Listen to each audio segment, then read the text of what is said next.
کوئی قیامت تک ثابت کر سکتا ہے، تو وہاں کس کی انگیخت پر کچھ پیر اٹھے، کچھ گدوں والے اور کچھ گدیوں والے، اور اسمبلیوں میں قراردادیں منظور ہوئیں کہ ہم بیٹے ہیں سیدہ فاطمہ رضی اللہ تعالی عنہا کے، حالانکہ یقیناً وہ ان کے عمل سے ناراض تھیں کہ یہ ان پر بہتان باندھ رہے تھے، مگر میں پوچھتا ہوں اللہ کا بندہ ہی کوئی نہیں اس دنیا میں؟ آج اللہ کو گالیاں دی گئیں برسر عام، کہاں ہے وہ پیران طریقہ، کہاں ہیں وہ لوگ لیڈرشپ والے؟ کیوں نہیں آج جو شرعی طریقہ ہے اس کی طرف کوئی کیوں نہیں آ رہا، کیوں نہیں بول رہے؟ افسوس کہ جس وحدانیت کے لیے، جس ناموس کے لیے، اللہ کی جس شان کے لیے میرے آقا حضرت محمد مصطفیٰ صلی اللہ علیہ وسلم نے فرمایا کہ میں یہ چاہتا ہوں اللہ کے دین، اللہ کی شان کی سربلندی کے لیے اقتالو، مجھے شہید کر دیا جائے، ثم احیا، پھر مجھے زندہ کیا جائے، ثم اقتلو، پھر مجھے شہید کر دیا جائے، ثم احیا، پھر مجھے زندہ کیا جائے، ثم اقتلو، پھر مجھے شہید کر دیا جائے۔ تو ہمارے آقا صلی اللہ علیہ وسلم نے یہ واضح کیا کہ ناموس رسالت پر پہرا دینے والے ہی ناموس الوہیت پہ پہرا دیں گے، اور جب تمہارے نبی اس انداز میں خود تیار ہیں اور یہ اپنی ایک چاہت بتا رہے ہیں اللہ کے لیے اپنی جان دے دینا، تو پھر سرکار کے غلام اس سلسلہ میں کس حد تک ان پر فریضہ عائد ہوتا ہے، اور کس حد تک ان کے لیے ضروری ہے کہ وہ میدان میں نکلیں۔ من سب نبیا فاقتلوہ، اس سے پہلا حکم جو من سب اللہ کا ہے، آج اس مملکت خداداد پاکستان کے اندر اللہ کو گالیاں دی جا رہی ہیں۔ جو نبی کو گالی دے جرم وہ بھی چھوٹا نہیں، اس کے خلاف بھی امت پر فرض ہے، اور ایسا فرض کہ جو ہر گھڑی فرض ہے۔ لیکن ٹیڑھی تقسیم کیوں ہے؟ اس کو دیکھنا چاہیے۔ اللہ کی الوہیت پر حملہ ہے، یہ حملہ اگر کوئی فرانس میں کرے تو پھر بھی حملہ ہے، سندھ میں کرے تو پھر بھی حملہ ہے، یہ کافر کرے تو پھر بھی حملہ ہے، کوئی نام نہاد مسلمان کرے تو پھر بھی حملہ ہے۔ اس بنیاد پر چونکہ جو بھی غلام نبی ہے وہی اللہ کا محبوب بندہ ہے، اور ہر عاشق رسول صلی اللہ علیہ وسلم پر لازم ہے کہ اپنے آقا صلی اللہ علیہ وسلم جس ناموس کے لیے اتنا جذبہ رکھتے ہیں اور اس کے لیے اتنا متوجہ کر رہے ہیں، تو عاشقان رسول صلی اللہ علیہ وسلم یہ بھی یعنی اس چیز کو پیش نظر رکھیں۔ اور پھر یہاں اس گفتگو میں یہ چیز بھی میں بیان کرنا ضروری سمجھتا ہوں،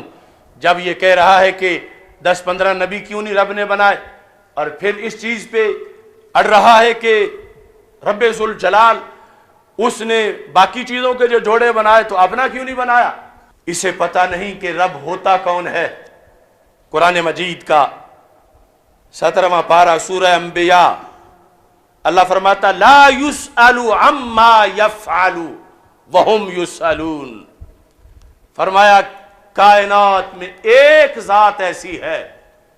جس سے کوئی پوچھ نہیں سکتا کہ تو نے ایسا کیوں کیا۔ لا یسأل، اس سے سوال نہیں کیا جاتا کہ تو نے یہ کیوں کیا، تو نے یہ کیوں کیا، تو نے یہ کیوں کیا۔ فرمایا جس سے یہ نہ پوچھا جا سکے اسے رب ذوالجلال کہتے ہیں، وہ اللہ ہے، وہ رب ہے، وہ خدا ہے۔ لا یسأل عما یفعل، اور اگر کوئی سوال تو کوئی کر ہی نہیں سکتا، کون پوچھ سکتا ہے، لیکن اگر کوئی بدبختی کی بنیاد پر اپنی طرف سے سوال بناتا ہے جس طرح کے اس امر جلیل ملعون نے بنائے ہیں،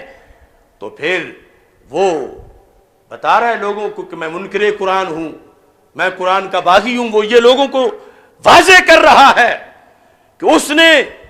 دین اسلام کے جو بنیادی اصول تھے ان کی طرف پشت کر کے معاذ اللہ ان سے بغاوت کر دی ہے۔ قرآن مجید برہان رشید کے 22ویں پارے کے اندر رب ذوالجلال کا یہ فرمان ہے کہ مومن کا وتیرہ کیا ہے، مومن کون ہوتا ہے، مومن پر لازم کیا ہے۔ 22ویں پارے کے آغاز کے اندر یہ ذکر کیا گیا ہے، وَمَا كَانَ لِمُؤْمِنٍ وَلَا مُؤْمِنَةٍ، کسی مومن مرد اور کسی مومنہ عورت ان کے لیے یہ جائز نہیں، اذا قضى اللہ ورسولہ امرا ان یکون لهم الخیرۃ من امرہم، کسی مومن کے لیے اگر مومن ہے یہ جائز نہیں کہ جب اللہ کوئی فیصلہ کر دے اور اللہ کے رسول علیہ السلام کوئی فیصلہ کر دے اور یہ آگے سے اپنی رائے پیش کرے، یہ آگے سے اپنی بات پیش کرے، اگر ایسا کوئی کرے گا تو وہ مومن نہیں ہے۔ تو مجھے افسوس ہے اس پورے مجمع پر کہ وہ یوں کسی ٹھٹھا مذاق میں لگے ہوئے تھے، جیسے کوئی اپنے جیسا معاذ اللہ گرا ہوا کوئی دوست ہوتا ہے اور اس کے بارے میں لطیفے بیان کیے جا رہے ہوتے ہیں۔ انہیں پتہ نہیں کہ اللہ کی ذات کیا ہے، اس کا جلال، اس کا کمال، اس کا جمال، اس کی ذات، اس کی صفات، یہاں آداب ہیں۔ یہ تو سرکار کا صدقہ ہے کہ فوراً گرفت نہیں ہوئی، ورنہ وہ تو سب کو بندر اور خنزیر بنا دیتا، پورا مجمع جل کے راکھ ہو جاتا۔ تو اس بنیاد پر جس دھرتی میں، جس ملک کے اندر ایسا ہو رہا ہے، ہم کس منہ سے یہ کہہ سکیں گے کہ یہ کلمے کی بیس پہ بنا؟ اگر کل انڈیا میں کوئی ایسے بکواس کرتا ہے یا امریکہ فرانس میں کرتا ہے تو ہمارے احتجاج کا ہمارے پاس کیا جواز ہوگا جب وہ ہمیں یہ آئینہ دکھائیں گے؟ اگرچہ دنیا کے جس کونے کے اندر بھی اسلام کے خلاف کوئی بولتا ہے، قرآن کے خلاف کوئی بولتا ہے، ہمیں اقوام متحدہ کے کسی جواز کی ضرورت نہیں احتجاج کے لیے۔ ہر ملک ملک ماس کہ ملک خدائے ماس، ہر ملک ہمارا ملک ہے کیونکہ وہ ہمارے خدا کا ملک ہے، تو کہیں بھی ہم توہین نہیں ہونے دیں گے دنیا کے کسی گوشے کسی چپے پر، مگر یہ نام نہاد روشن خیالی، یہ لبرلزم، یہ پڑھے لکھے ابو جال، یہ انسانی روپ میں شیطان، ان کے خلاف آخر کب کوئی قدم اٹھایا جائے گا؟ دن دہاڑے آئے دن ایسی وارداتیں ہو رہی ہیں اور قانون خاموش ہے، قانون کے ہاتھ باندھے ہوئے ہیں، قانون پر سکتہ طاری ہے۔ تو پاکستان کے اداروں کو سوچنا چاہیے کہ یہ ہے سب سے بڑی دہشت گردی، جو رب کو گالیاں دے اس سے بڑا دہشت گرد کون ہوگا؟ ایسے دہشت گردوں کا خاتمہ اولین ضروری ہے۔ جو کچھ وہ بار بار مختلف طریقوں سے توہین کرتا رہا، قرآن مجید برہان رشید کی آیات کے ساتھ اس نے مذاق اڑایا۔ وہ کہتا ہے کہ رب یہ کیوں کہتا ہے مجھ سے مانگو؟ تو اسے یہ خبر نہیں کہ رب ذوالجلال کے امر کن سے کائنات کا نظام چلتا ہے اور اس کا حکم ہے قرآن مجید برہان رشید میں۔ وہ فرماتا وَإِذَا سَأَلَكَ عِبَادِي عَنِّي فَإِنِّي قَرِيبٌ،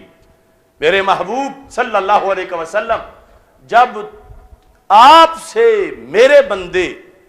میرے بارے میں پوچھیں فَإِنِّي قَرِيبٌ، تو بتا دو میں قریب ہوں، اجیب دعوت الداعی اذا دعان، کہا جب بھی کوئی دعا مانگتا ہے میں اس کی دعا کو قبول کرتا ہوں۔ یعنی یہ تو اس کا کرم ہے کہ اس کا دروازہ بند نہیں، یہ اس کا کرم ہے کہ وہ کہیں دورے پہ نہیں جاتا، یہ اس کا کمال ہے کہ وہ تھکتا نہیں، یہ اس کی شان ہے کہ وہ سوتا نہیں۔ وہ کہتا ہے اجیب دعوت الداعی اذا دعان، جب بھی کوئی مانگے گا میں دوں گا، میں اس کی دعا کو قبول کروں گا۔ اب ادھر اس کی شان، اللہ کی شان اور اس کے نزدیک نقص، ادھر قرآن اور اس کے نزدیک اس کے خلاف یہ